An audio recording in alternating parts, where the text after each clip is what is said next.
Pendant qu'on priait, là, pendant le temps de prière, j'ai eu comme une vision, quelque chose d'extraordinaire. Hein. Mais je ne m'attendais vraiment pas à quelque chose comme ça. Je voyais des gens qui se levaient de partout, de partout, de partout. Les gens laissaient tomber, je dirais, toute leur appellation contrôlée. Les gens venaient de toutes les églises locales. Les gens se réunissaient, mais se réunissaient en un seul. Mais les gens, je dirais, piétinaient tout ce qui les avait divisés. Et les gens vraiment s'embrassaient, les gens se prenaient dans les bras, les gens se mettaient à louer, à chanter, à célébrer le Seigneur. Et j'avais cette impression que le Seigneur me disait, tu vois, c'est celle-là, l'église que j'aime.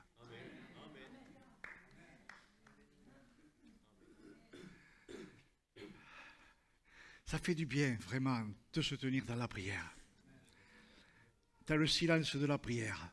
Ça peut paraître bizarre, des fois le silence, ça gêne, mais quoi qu'il n'y en avait pas de silence là. Mais c'était très bien. Mais combien ça fait du bien de sentir la présence de Dieu. Alors ce matin, je voudrais vous parler de ce que le Seigneur m'a mis sur le cœur. Ça fait un moment que le Seigneur me met ça sur le cœur. Je l'intitule « La vigne de l'Éternel ». Vous aimez le vin? Moi, j'en bois très peu. Si ce n'est un apéritif l'été, bien frais. Mais un bon vin, bien sûr. La vigne de l'Éternel. Est-ce que nous sommes vraiment la vigne de l'Éternel? J'ai vraiment apprécié ce que notre frère Jérôme a apporté pour la Sainte Seine. Vous savez, j'aime bien commencer par là. Jean 3, 16 et 17. Dieu a tant aimé le monde. Dieu nous a tellement aimés, Dieu m'aime tellement. Je ne peux pas commencer sans ça. Qu'il a donné son fils, son unique. Vous savez, quand j'ai des pensées qui me traversent l'esprit qui ne sont pas bonnes, j'ai comme le Seigneur me met sur le cœur ces paroles, le sang de Jésus. Le sang de Jésus. Notre frère l'a sous-entendu tout à l'heure. Le sang de Jésus. Et là, foup, tout disparaît.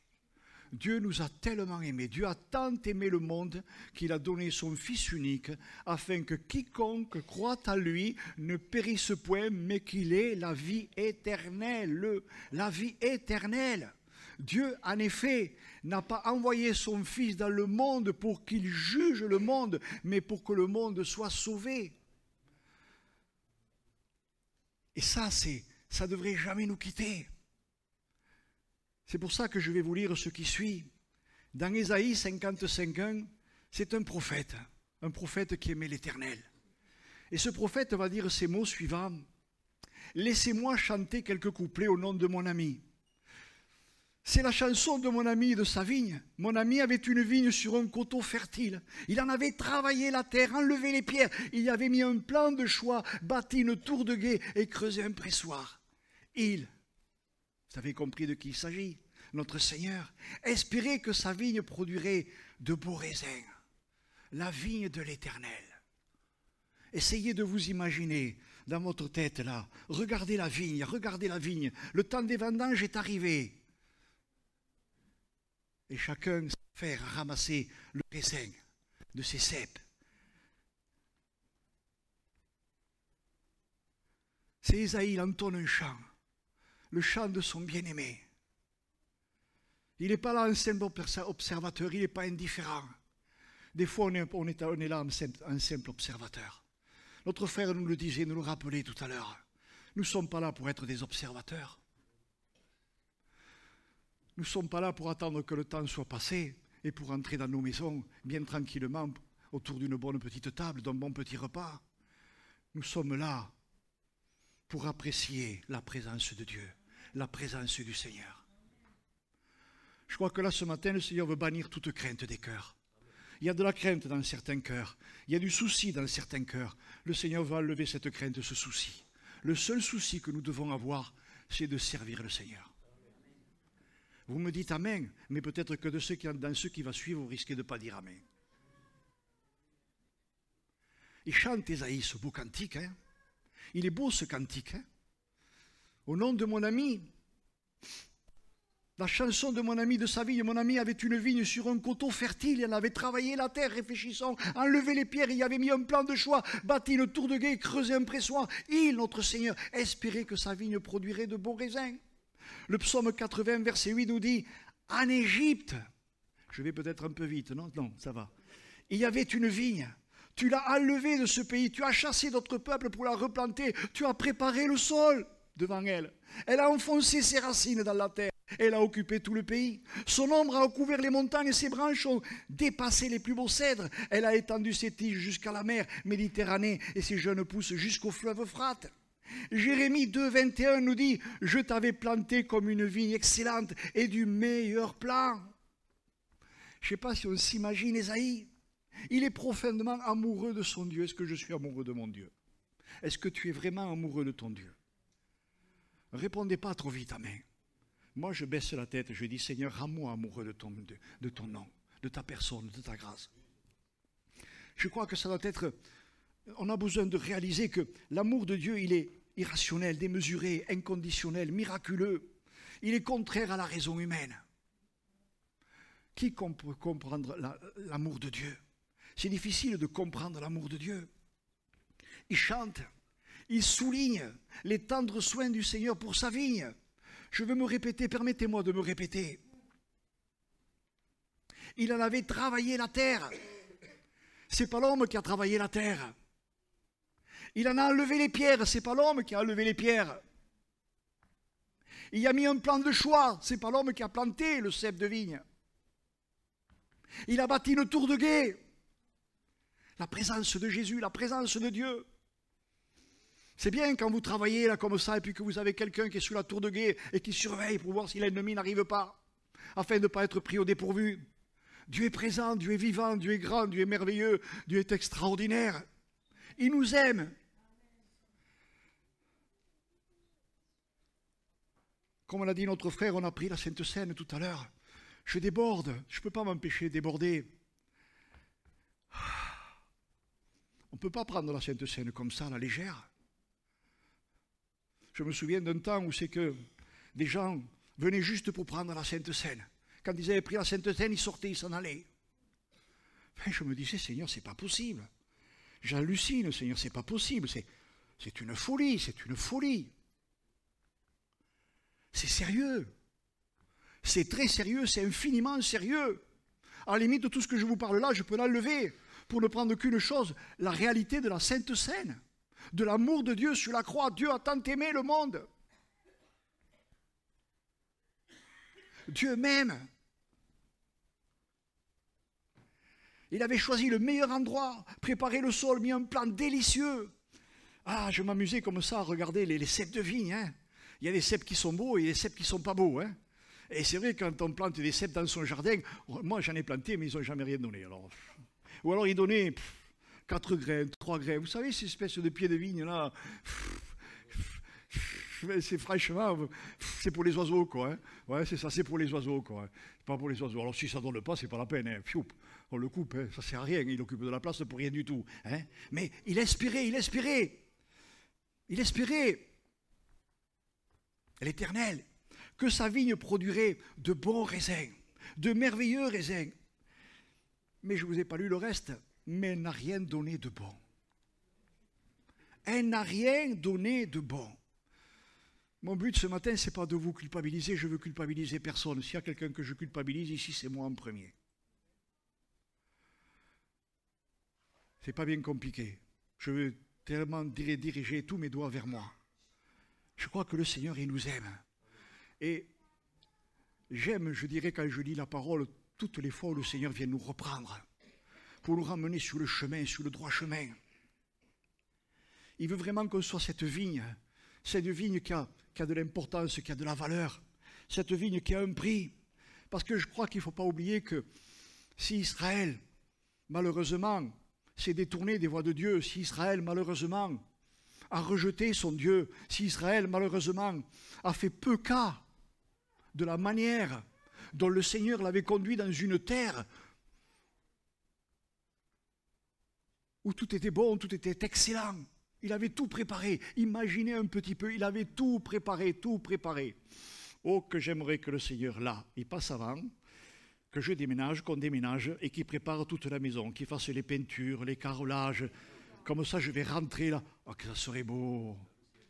Mais ça, c'est physique, ça, c'est humain, ça, c'est charnel. C'est matériel. Mais notre Seigneur, il a tout préparé. Il a vraiment tout préparé. Dans Romains 11, verset 17, il nous est dit, « Toi qui étais un olivier sauvage, tu as été greffé à leur place et rendu participant de la racine nourricière de l'olivier. Ne te glorifie pas aux dépens de ses branches. Si tu te glorifies, sache que ce n'est pas toi qui portes la racine, mais c'est la racine qui te porte. C'est Jésus qui nous porte. » Éphésiens 11 nous dit, « Souvenez-nous », alors je vais le mettre à la première personne du pluriel. Souvenons-nous que nous étions en ce temps-là sans Christ, privés de droit de cité en Israël, étrangers aux alliances de la promesse, sans espérance et sans Dieu dans le monde. Mais maintenant, en Jésus-Christ, nous qui étions jadis éloignés, nous avons été rapprochés par le sang de Christ. Éphésiens 2, 19. Merci. Ainsi donc, oh je vous prie mes frères et mes sœurs, si c'est peut-être la dernière fois que je vous porte la parole, écoutez-moi bien, parce que c'est sérieux. La vigne de l'Éternel, on a besoin d'en prendre soin. On a besoin de prendre soin les uns des autres. Mais quand je dis soin, c'est abandonner notre nature humaine, cette nature charnelle, ce vieux moi. Je suis attristé, je laisse parler mon cœur, de voir que parfois on peut avoir 10 ans, 20 ans, 30 ans, 40 ans de conversion et on en est encore au lait, au petit lait, incapable de prendre la nourriture spirituelle solide qui fait de nous des hommes et des femmes qui marchent avec le Seigneur, qui craignent le Seigneur, qui aiment le Seigneur et qui rendent un bon témoignage de ce qu'est la vie avec Christ. Ainsi, donc vous n'êtes plus des étrangers, ni des gens du dehors, mais vous êtes concitoyens des saints, gens de la maison de Dieu. Nous avons été édifiés sur le fondement des apôtres et des prophètes. Jésus-Christ lui-même étant la pierre angulaire. En lui, tout l'édifice bien coordonné s'élève pour être un temple saint dans le Seigneur. En lui, nous avons été édifiés pour être une habitation de Dieu en esprit. Ne me dites pas Amen. Vivez-le. Vivons-le. Vivons-le. Il a raison, Jérôme, quand il a dit, vous savez, on peut faire de belles prières. Moi, je peux vous en faire de belles prières quand elles me viennent au cœur. Mais ce n'est pas pour ça qu'on est plus saint que les autres. Hein? Absolument pas. Il avait raison, Romain, tout à l'heure, quand il disait, des fois, il vaut mieux dire simplement Jésus. Ça suffit, parce que le Seigneur, lui, il sait ce qu'il y a tout derrière, qu'il y a derrière. C'est toute la différence. Aimer Jésus, c'est marcher comme il a marché lui-même sur la terre. Aimer Jésus, ça me fait penser à quelque chose. Jésus, il a poussé le bouchon à l'extrême des extrêmes des extrêmes. Quand il va donner le pain à Judas, il va lui dire « mon ami ». Ah. Il va lui dire « mon ami ». Ah. Il n'y a pas de jugement, il n'y a pas de condamnation, il n'y a rien du tout. Il n'y a rien. Bien sûr que c'est triste. Bien sûr qu'il aurait pu se repentir. Mais il va lui dire, mon ami. Nous, parfois, on a des attitudes complètement contraires. Hein? Complètement contraires. Nous sommes une habitation de Dieu en esprit. Nous faisons partir de sa maison. Quand je vous disais tout à l'heure que le Seigneur mettait à cœur, je voyais ces gens qui arrivaient de partout, là. Il en venait de toutes parts, toutes parts. J'avais l'impression qu'il laissait tomber tout ce qui nous séparait les uns des autres. Mais il laissait tout tomber, ils abandonnaient tout. Et il venait, et tout le monde se prenait dans les bras, tout le monde chantait, célébrait le Seigneur. Il vient ce jour. Il arrive ce jour. Parce que dans le ciel, on sera surpris. Hein? Une sœur me le rappelait encore cette semaine. On sera surpris dans le ciel. Hein? Ah ouais, dans le ciel, on sera vraiment surpris. Mais que nous y soyons, déjà, il faut y être. Il faut y être. Ésaïe chante le cantique de la vigne de l'Éternel. Il a ces mots, il espérait que sa vigne produirait de beaux raisins, mais n'a rien donné de bon, quel triste constat. Mais qu'attendait donc l'Éternel? Qu'est-ce que le Seigneur attend de nous? Il attendait, il espérait obéissance, reconnaissance, amour, adoration, consécration, telles ces paroles. On vous a enseigné la conduite juste que le Seigneur exige des hommes. Il vous demande seulement de respecter les droits des autres, d'aimer, d'agir avec bonté et de suivre avec souhait le chemin que lui, votre Dieu, vous indique. Michée 6, 8. J'aimerais que tu m'affiches, s'il te plaît, cette grappe de raisin. Le bon raisin, hein? Le bon. Ce bon raisin. Merci de le trouver. Tu vas le trouver. Ce bon raisin. Une belle grappe de raisin. Mon épouse, quand elle va chercher du raisin, là, elle prend les belles grappes, là, une belle grappe, là. Vous savez, là, comme ça, là. Avec une grappe, vous en avez assez, hein. Parce que, elles sont costauds, les grappes, là. Une belle... Non, pas celle-là, non, pas celle-là, non. Ah, voilà, stop. Là, la vigne de l'Éternel. Mes frères et mes sœurs, regardez ces beaux raisins. Regardez ces grappes de raisins. Dites-vous bien que pour le Seigneur, nous devons ressembler à ces grappes de raisins. Nous devons être unis comme sont unis chaque grain de ces grappes de raisins. Vous avez remarqué comme ils sont beaux ces raisins. Ils sont gras ces raisins. Ils sont pleins de jus ces raisins. Si on les pressait là, ça remplirait le verre là, ces raisins. Et on pourrait le boire avec délicatesse. On pourrait le boire avec amour. Je suis sûr que ça serait bien meilleur que le vin de Bordeaux. D'ailleurs le vin de Bordeaux, excusez-moi, mais des fois c'est douteux. D'accord? Mais un bon vin. On a besoin d'être comme ça, mes frères et mes sœurs. On a besoin de se battre contre nous-mêmes, de se battre contre notre chair, contre nos pensées, contre tout ce qui fait la guerre à notre âme, afin que le Seigneur nous rende comme ces grappes de raisin. Vous savez, ces grappes de raisin, quand vous les voyez, vous avez envie de tendre la main et d'en prendre. Si nous sommes comme ces grappes de raisin, les gens du dehors auront envie de tendre la main et de goûter à ces raisins. Et goûter à ces raisins, c'est quoi? C'est goûter à l'amour de Dieu, c'est goûter à l'amour de Jésus-Christ, c'est goûter au sang de Christ qui est mort à la croix pour chacun d'entre nous. C'est bon ça quand même, hein? Ah, permettez-moi de vous répéter encore et encore. Marc 12, 30. Tu peux lever la grappe, c'est pas grave si tu ne trouves pas le verset de suite, va. Tu aimeras le Seigneur ton Dieu de tout ton cœur, de toute ton âme, de toute ta pensée, de toute ta force. Voici le second, tu aimeras ton prochain comme toi-même. Il n'y a pas d'autre commandement plus grand que cela. Je vous dis que je suis attristé. Oh, je ne suis pas parfait, croyez-moi. D'ailleurs, il n'y a pas longtemps, j'ai peut-être certainement agacé un frère, mais ce n'est pas grave. C'est pas grave, il me connaît, il sait comment je suis, bon, c'est pas grave. Hein. Je ne vous dirai pas le reste parce qu'il va comprendre de suite de qui je parle. Hein. Il n'y avait rien de mal dedans. Mais aimer. Ah là là. Vous voulez vraiment être à Dieu? Vous voulez vraiment appartenir au Seigneur? Vous voulez vraiment avoir ce qualificatif enfant de Dieu, fils de Jésus-Christ? Eh bien, je vais vous dire quelque chose. Mais des fois, il vaut mieux s'arrêter de prier, se mettre à genoux et dire, Seigneur, apprends-moi à t'aimer et apprends-moi à aimer mon frère et ma sœur. Après, vous prierez. C'est un sacré combat, hein? Imaginez un petit peu, là. Il faut que je vous aime tous, là. Alors, je vous passe en revue. Mais je vous aime tous, oui, je vous aime tous, oui. Oui, je vous aime tous, oui. Je vous aime tous et je vous le dis en toute sincérité, je vous aime tous. Oui. Il n'y a rien qui vienne obscurcir mes regards. Tu aimeras le Seigneur ton Dieu de tout ton cœur, de toute ton âme, de toute ta pensée et de toute ta force. Tu aimeras ton prochain comme toi-même. Alors, c'est vrai, j'ai bien aimé, c'était vendredi soir, un frère s'approchant de nous dit « Je m'aime ». Je ne vous dirai pas qui c'est. Je ne ferai pas ça. Mais c'est bien. Mais c'est bien. Mais c'est bien. Parce que s'il s'aime vraiment, dans le bon sens du terme, ben il va aimer les autres. Mais mon frère, si tu ne t'aimes pas, alors là, hein? Vous ne direz pas qui c'est. Hein? Parce que c'est vrai, si tu ne t'aimes pas, demande au Seigneur de t'aimer.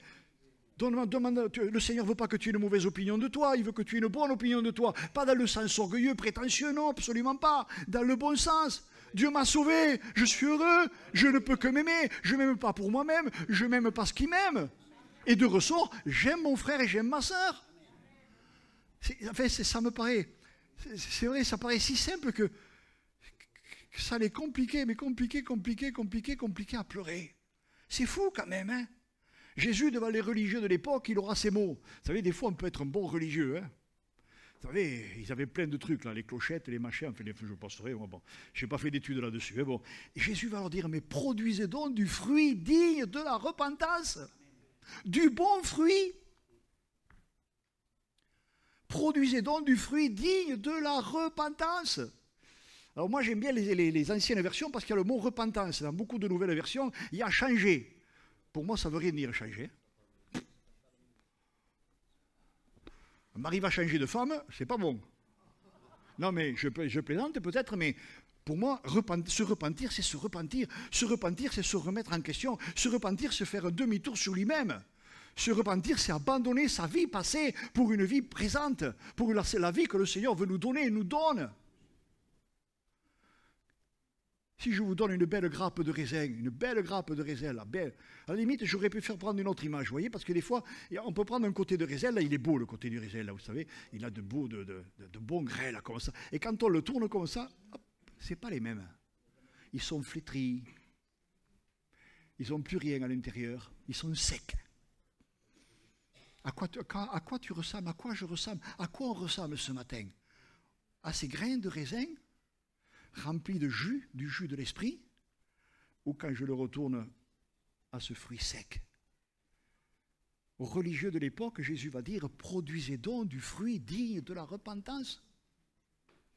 Ne vous contentez pas de vous dire, nous sommes fils de Dieu. Non, non, non, non.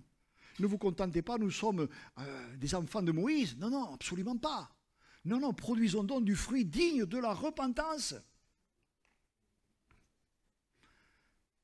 Israël, pendant longtemps, ils ont fait des raisins mauvais.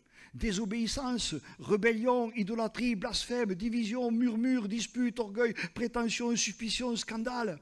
J'ai 40 ans de conversion, je vous l'ai dit, 40 années que j'ai donné ma vie au Seigneur. J'étais content d'ailleurs de passer par les eaux du baptême. Hein. J'avais rien compris. J'avais rien compris. J'étais bourré de mauvaises choses, mais j'étais content de passer par les eaux du baptême. J'étais content.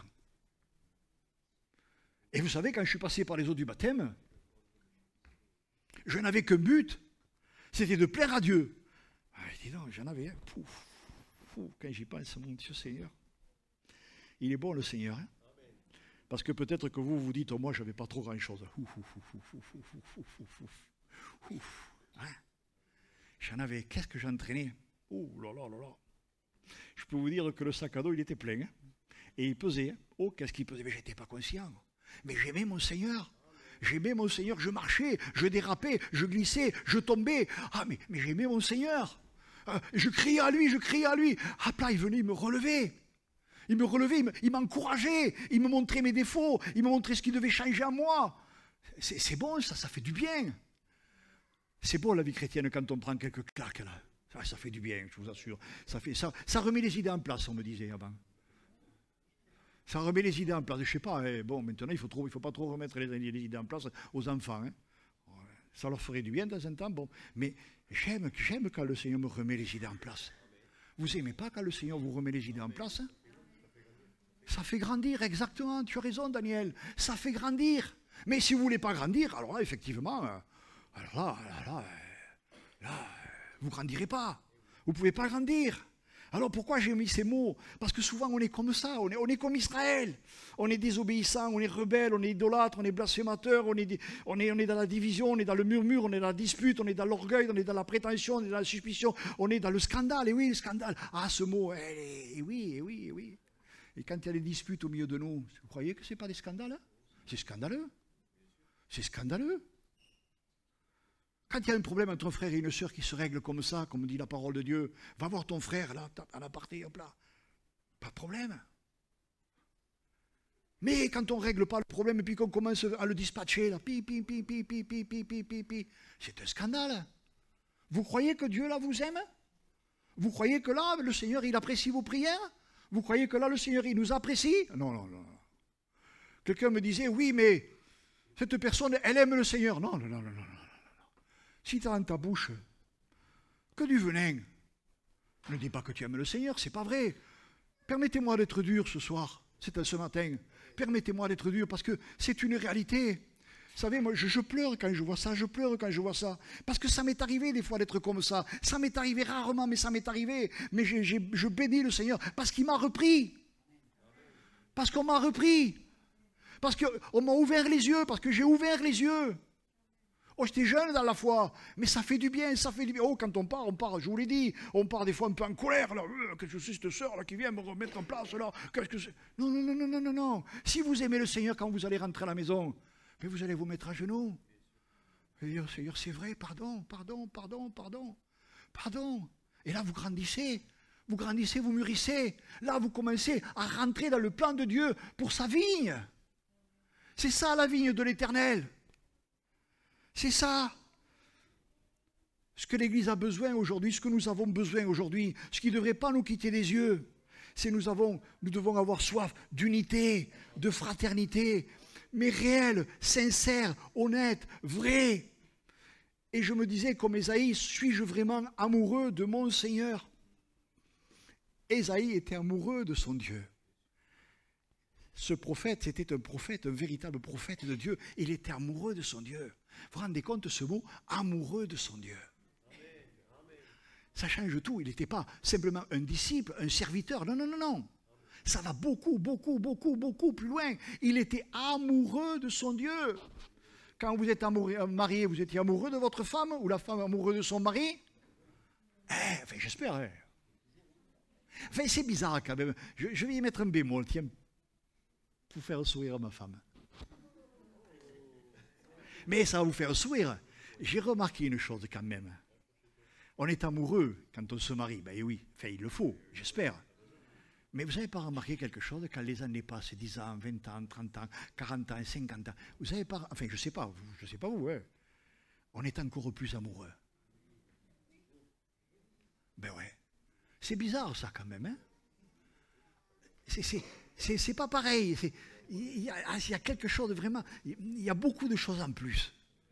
Parce qu'avant on ne se connaissait pas, donc on a appris à se connaître, et là des fois ça fait... Hein, ça coince, ça grince, mais comme il y a l'amour, eh bien on ne se couche pas sur la colère, on ne se couche pas sur la dispute, on règle le problème avant d'aller s'endormir. Pas vrai ma chérie?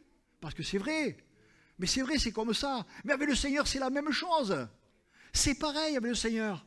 Et on grandit comme ça, on grandit 10 ans, 20 ans, 30 ans, 40 ans, 50 ans, 60, 80, 100, non je vais un peu loin, mais c'est pour l'éternité.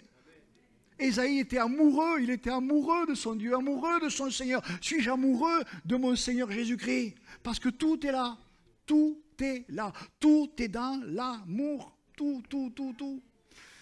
Franchement, le Seigneur, il a tout préparé, il avait tout préparé pour Israël. Israël n'avait qu'à se laisser conduire. Malheureusement, la chair a vite repris le dessus. Vous vous rendez compte un peu? Il avait tout préparé, il a tout préparé pour nous. Honnêtement, il a tout préparé. Et nous, des fois, on essaie de préparer les choses à sa place. Alors là, on est fort, hein. Puis-je changer les plans de Dieu? On ne peut pas changer les plans de Dieu. D'ailleurs, il ne vaut mieux pas, hein. Et honnêtement, imaginez que l'homme puisse changer les plans. Non. Ça serait une folie. Les plans de Dieu, ils sont parfaits. Il avait tout préparé pour Israël. Vous vous rendez compte, il n'avait qu'à sortir d'Égypte, marcher 11 ou 12 jours, dans une obéissance totale, et rentrer dans le pays promis. Ouais, mais là, il y a aussi une image. Malheureusement, ils y ont passé 40 ans. Mais dites-moi, si on se renvoyait la balle, des fois, il nous faut combien d'années pour comprendre? Combien d'années il nous faut pour comprendre? 11 jours? Ou 40 ans. C'est bizarre ça quand même. Hein? Il avait tout préparé. Et Jésus à la croix, il a tout préparé. Tout préparé. Ah, je me dis, Seigneur, je sors un peu de mes notes, mais mon Dieu, Seigneur, pardonne-nous, on est dur à comprendre, on est lent à comprendre. C'est dans Hébreux 5 qu'on est vraiment lent à comprendre. On devrait être des maîtres, on devrait être capable de s'enseigner les uns les autres. C'est vrai, je dirais dans le nécessaire. Et des fois, il y a des esprits de dispute. Quand vous disputez avec quelqu'un, vous vous rebellez contre Dieu. Pas compliqué. Vous vous rebellez contre Dieu. Vous pouvez le tourner comme vous voulez. Vous pouvez essayer de faire le serpentaire. Hein? On se rebelle contre Dieu. C'est de la rébellion contre Dieu. Dieu est amour. Et Dieu veut qu'on soit des hommes et des femmes de paix. C'est beau quand même la croix. C'est merveilleux, la croix c'est magnifique, la croix c'est extraordinaire, la croix. La croix, Seigneur, mais montre-nous, donne-nous vraiment de rentrer dans cette réalité profonde qu'est la croix. C'est l'amour de Dieu manifesté en Jésus-Christ. Et dans l'amour, il n'y a pas de place pour la haine, pour la colère, pour la rancœur, pour l'animosité, pour les mauvais propos. Il n'y a pas de place. Il n'y a pas de place. L'amour, c'est tout blanc. Mais c'est tout blanc, tout blanc, tout blanc, blanc. Mais blanc, blanc de chez blanc. Hein? Mais si vous avez ce que je viens de citer, c'est des taches noires que vous mettez dessus. Et vous savez très bien que vous pouvez être parfaitement bien habillé en blanc. Si vous avez simplement une petite tache noire sur vous, les gens ne verront que cette tache. Voyez un petit peu? Alors je prenais Galates 6, 21.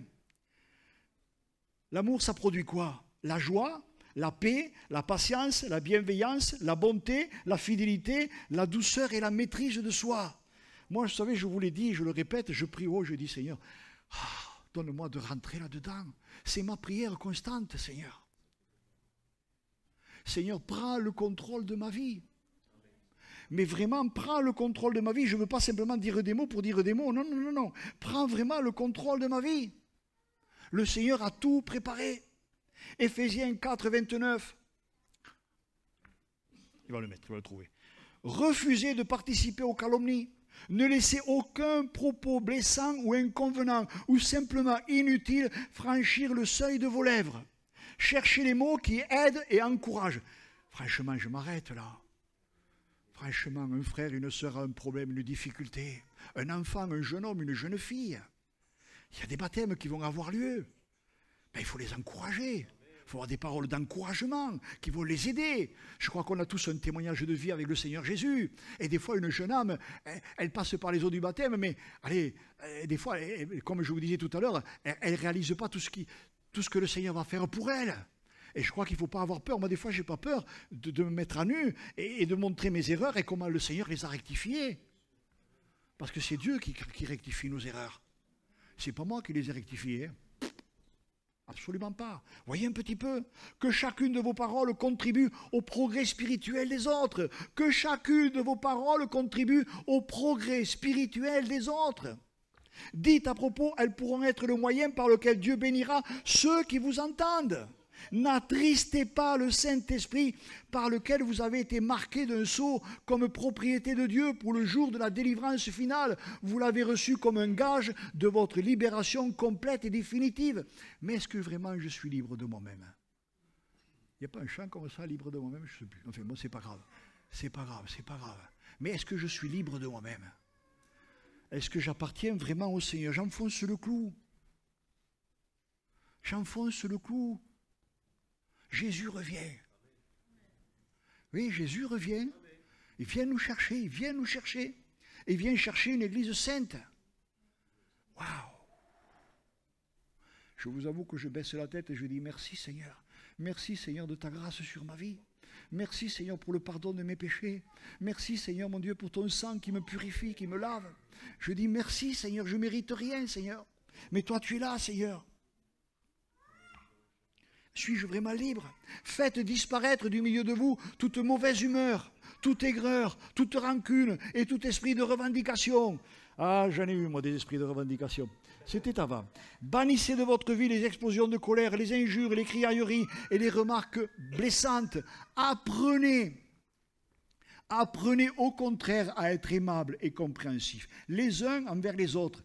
Aidez-vous entre vous. Soyez prêts à chaque instant à vous pardonner aussi généreusement que Dieu vous a pardonné en Christ. Comme des enfants imitant leur Père, vous de même, enfants bien-aimés de Dieu, suivez en tout point son exemple.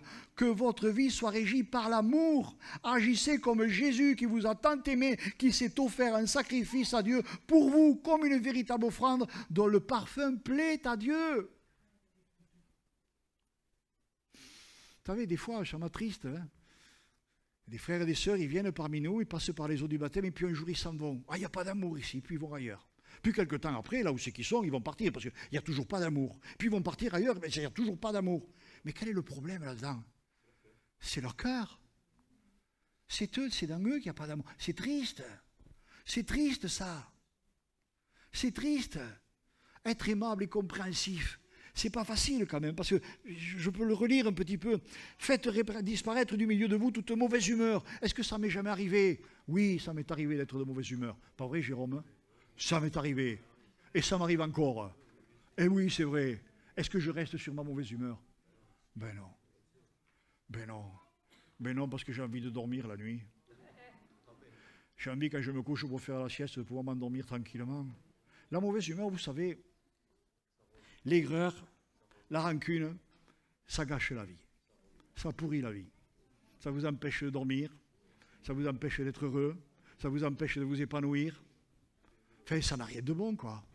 Tu peux mettre le mauvais raisin, là? Guillaume, s'il te plaît, tu peux me mettre... Ah là, le mauvais raisin. On ne le voit pas très bien, c'est dommage. C'est dommage, c'est pas grave. Mais c'est du mauvais raisin, ça, vous voyez? Alors, tout à l'heure, je vous ai montré le bon raisin, maintenant, je vous montre le mauvais raisin. Alors, je vous pose simplement une question, hein. Vous vous la posez, moi, je me la pose. Seigneur, où suis-je? Suis-je dans la bonne grappe ou dans la mauvaise grappe? Parce que l'autre, il est meilleur. Si vous me donnez de l'autre, je le mangerai, celui-là. Je sais pas. C'est vrai, Romain, tu as raison. Je sais pas. Je crois qu'on a besoin, comme ça, de se poser les bonnes questions. Les bonnes questions. Jésus à la croix, il va dire quelque chose d'extraordinaire. Tout est accompli. Dieu avait tout préparé. Tout préparé. Enfin, je reviens dessus quand même. Il avait tout préparé. Tout. Tout. Creuser la terre, à retourner la terre, à lever les pierres, mais une tour de guet. Enfin, il avait tout. C'est lui qui avait planté le plant de vigne. Vous vous rendez compte, c'est comme dans le jardin d'Éden. Adam, qu'est-ce qu'il avait à faire? Rien. Pourtant, il l'avait placé là pour travailler. Enfin, je me dis, il y en a beaucoup qui auraient aimé avoir ce genre de travail toute leur vie. Hein. Mais franchement, Adam, qu'est-ce qu'il avait à faire? Rien. Il avait tout, il n'avait rien à faire. Il avait simplement qu'à profiter, à jouir du bien-être dans lequel il se trouvait. Malheureusement, qu'est-ce qu'il a fait? Il a désobéi. Israël, qu'est-ce qu'ils ont fait? Ils ont désobéi. Et nous? Et nous? Et nous? Et nous? Et nous? Où en sommes-nous? Où est-ce qu'on en est? Dans Jean 15, verset 1, il nous est dit, « Je suis le vrai plan de vigne, et mon Père est le vigneron. Tous mes sarments qui ne portent pas de fruits, il les coupe, et tous ceux qui en portent, il les taille pour les émonder, afin qu'ils produisent un fruit plus abondant et de meilleure qualité. » Je m'arrêterai là un peu quand même. À vous, qui allez passer par les eaux du baptême.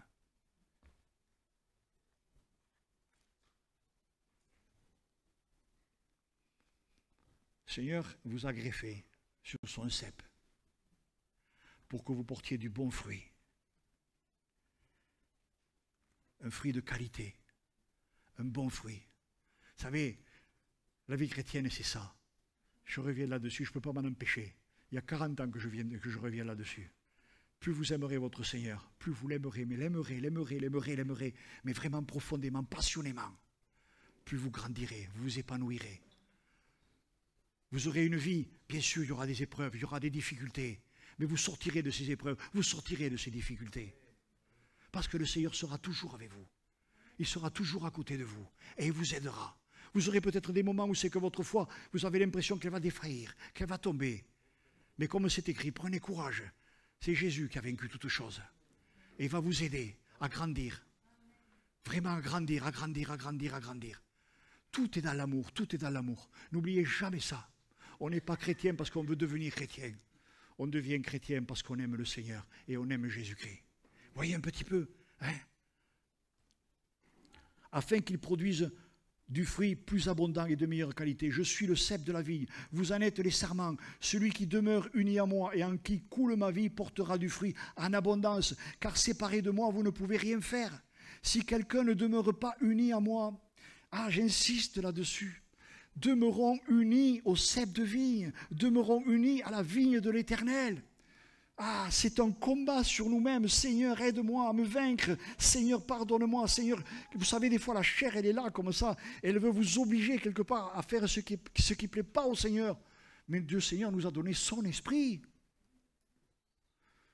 Il ne nous a pas donné n'importe qui, n'importe quoi. Il nous a donné la meilleure arme qu'il puisse y avoir. Il n'y a pas d'arme plus grande que celle-là. Au nom de Jésus, je suis vainqueur et je demeure vainqueur. Et toutes mes pensées mauvaises, elles disparaissent. Quand je suis de mauvaise humeur, je dis Seigneur, pardon. Et le Seigneur, il me pardonne et il vient. Mon Dieu, mes frères et mes sœurs, amis qui êtes là, ce matin, c'est si bon d'appartenir à Jésus.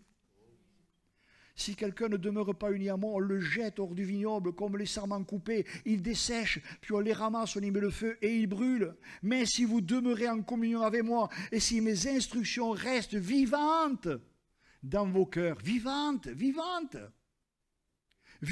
pas simplement les lire là sur le papier, non, mais elles deviennent vivantes dans mon cœur, elles sont inscrites dans mon cœur, elles demeurent dans mon cœur. C'est ça les paroles vivantes. Vous pourrez demander ce que vous voudrez, vous l'obtiendrez. Et je m'arrête là aussi un petit peu parce que, je connais quelqu'un, après il va me dire, t'as été long. Mais c'est pas grave. Mais c'est quand même beau. Vous l'obtiendrez. Parce que si ces paroles demeurent vivantes dans mon cœur, eh bien, je sais ce que le Seigneur attend de moi. Et dans ma prière, je ne vais pas demander ce que mon cœur désire, non. Je vais demander ce que le cœur de Dieu désire pour moi. Et là, je l'obtiens. Et là, je l'obtiens. Vous voyez la différence? Je l'obtiens là. Là, c'est beau quand même. Hein? Si vous produisez du fruit en abondance et qu'ainsi vous devenez vraiment mes disciples, mon Père en sera honoré. Vous voyez? Et sa gloire apparaîtra visiblement aux yeux de tous. Comme le Père m'a toujours aimé, moi aussi je vous ai aimé. Maintenez-vous donc dans mon amour. J'arrive à la fin.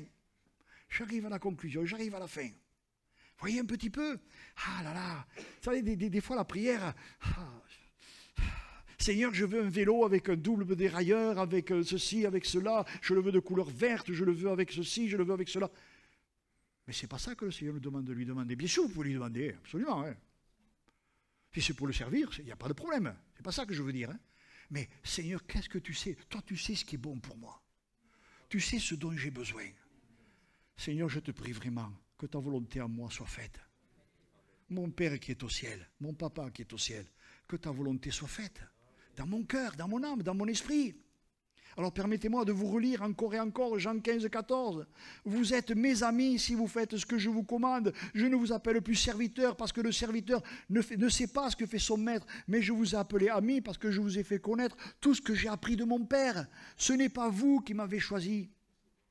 Mais moi, je vous ai choisi et je vous ai établi afin que vous alliez et que vous portiez du fruit et que votre fruit demeure, afin que ce que vous demanderez au Père en mon nom, il vous le donne. Ce que je vous commande, c'est de vous aimer les uns les autres. Je me dis, Seigneur, pardon, mais ça paraît si simple. C'est vrai, ça paraît si simple. Toute la parole de Dieu tient dans ces mots. Pourquoi on est si compliqué ? Vous savez pourquoi on est si compliqué? C'est parce qu'on n'est pas vraiment né de nouveau. On n'a pas laissé mourir notre vieille nature. Des fois, on entretient notre vieille nature. Mais si j'entretiens ma vieille nature, je ne suis pas né de nouveau. Mais je ne suis pas né de nouveau. Ben non, je ne suis pas né de nouveau. Imaginez un petit peu, peut-être je vous l'ai dit, demain, vous naissez dans un foyer où il y a beaucoup d'argent. Beaucoup d'argent. Est-ce que vous allez vous soucier du temps où c'est que vous n'en aviez pas? Ben souvent non. Hein. Maintenant, c'est vrai que si vous êtes sage, vous allez vous rappeler que vous avez été pauvre. Donc vous allez faire attention à ce que vous avez. Mais des fois, dès qu'on a beaucoup d'argent, mais notre souci, c'est d'en profiter. Je prends une image un peu bizarroïde, mais entre guillemets, le Seigneur, il nous a fait naître de nouveau. Il a tout préparé. Il a tout préparé, tout est préparé d'avance. Tout est préparé. Ta maison dans le ciel ne te fait pas de soucis, elle est prête. Alléluia. Ben elle est prête, tu n'auras pas à la construire. Hein? Elle est prête, il y a tout ce qu'il faut dedans. Je souris parce que je pense à quelque chose. Bon, je ne vous le dis pas. Mais c'est vrai, elle est prête, il y a tout ce qu'il faut dedans. Tu n'as pas besoin de machine à laver, tu n'as pas besoin de la vaisselle, tu n'en as pas besoin. Tout est prêt, tout est prêt. Tout est prêt, tout est prêt, tout est prêt. Romains 13 nous dit, Marchons honnêtement comme en plein jour, loin des orgies, de l'ivrognerie, de la luxure et de la débauche, des querelles et des jalousies. Mais revêtons-nous du Seigneur Jésus-Christ et n'ayons pas soin de la chair pour en satisfaire les convoitises. Je me répète encore, la mort à soi-même, la mort à soi-même, la mort à soi-même. Philippiens 2,12. Ainsi, mes bien-aimés, comme vous avez toujours obéi, mettez en œuvre votre salut avec crainte et tremblement, non seulement comme en ma présence, mais bien plus maintenant que je suis absent, car c'est Dieu qui produit en vous le vouloir et le faire, selon son bon plaisir. Faites toutes choses sans murmure ni hésitation, afin que nous soyons irréprochables et purs, des enfants de Dieu irréprochables, au milieu d'une génération perverse et corrompue, parmi lesquelles nous brillons comme des flambeaux dans le monde, portant la parole de vie. Imaginez un petit peu que quelqu'un là rentre, et puis il entend une discussion houleuse, entre un frère et une sœur, ou entre un groupe. Il vient du monde, il rentre là, il voit ça, et il se dit, c'est quoi ça? Mais ils sont comme nous. Par contre, s'il voit des hommes et des femmes qui s'aiment, qui se soutiennent, qui s'entraident, hein, mais vraiment, qui ont des paroles d'encouragement, de réconfort, là c'est tout autre chose. Là, ils rentrent dans un autre monde. Là, ils se sentent bien, ils se sentent accueillis. Et je crois qu'on ne doit pas être simplement comme ça en apparence, mais on doit être comme ça en réalité. Vous voyez? Et là, je termine.